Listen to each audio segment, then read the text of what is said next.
Da da da. Da da da. Da da da. Bonjour Clémentine. Bonjour. Est-ce que tu peux te présenter en quelques mots en nous disant par exemple où tu habites ? Je m'appelle Clémentine Van Lerberg, je suis danseuse et chorégraphe et j'habite à Lille. Est-ce que tu peux présenter le projet sur lequel tu travailles à la Maison des Artistes ? Donc on t'accueille en résidence, non pas au Vivat, mais à la Maison des Artistes de l'EPSM pendant 15 jours. Donc voilà, est-ce que tu peux nous parler un petit peu de ce projet ? Alors c'est un début de projet, c'est une pièce qui s'appellera Gracia Lacrimarum, ce qui signifie le don des larmes. Et c'est un solo pour moi-même sur la thématique des larmes et de la transmission des émotions. Je travaille avec une artiste plasticienne qui s'appelle Tamaris Borelli et je suis assistée par Katia Petrovic pour la danse. C'est un tout début de projet, donc là on a 2 semaines de recherche où on teste des choses pour la scénographie, la projection vidéo que Tamaris travaille, et puis aussi des explorations dans la danse à travers le BMC. D'accord, donc c'est un début de projet d'une pièce qui verra le jour sans doute. Qui verra le jour plutôt à l'automne 2021. D'accord, et que nous accueillerons au Vivat. Oui. D'accord, donc tu es arrivé à Armentières il y a peu, mais peut-être que tu étais déjà venu auparavant. Est-ce que tu peux nous dire comment tu te sens à Armentières ? Alors c'est vrai qu'Armentières, je pense la première fois que je suis venue, c'était pour aller au Vivat quand j'avais 14 ans pour voir un spectacle. Et depuis, je reviens assez régulièrement. Depuis que je vais à la Maison des Artistes, j'explore encore un petit peu plus la ville. C'est une ville qui me surprend à chaque fois, parce qu'il y a cette architecture vraiment magnifique. Et puis parfois, il n'y a pas grand monde dans les rues et on se demande qu'est-ce qui se passe, où est-ce qu'ils sont, comment ça circule. À chaque fois, ça me surprend beaucoup.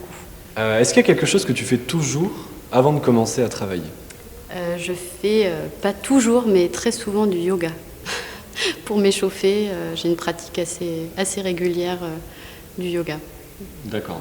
Le matin, avant de te mettre au travail, un petit temps. Même chez moi, si je travaille chez moi sur un projet par exemple, hors du studio, il y a quasiment toujours du yoga. Ça me permet de vraiment rentrer dans ma journée. Et puis moi qui suis danseuse et qui travaille avec le corps depuis quand même un paquet d'années, ça me permet de me recentrer et d'être vraiment prête. Voilà.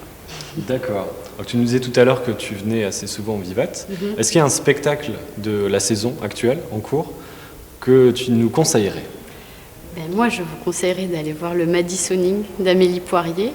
Amélie et moi, on se connaît depuis pas mal d'années. On travaille très régulièrement ensemble et on me souffle à l'oreille que c'est un spectacle participatif et que des danseurs sont encore recherchés.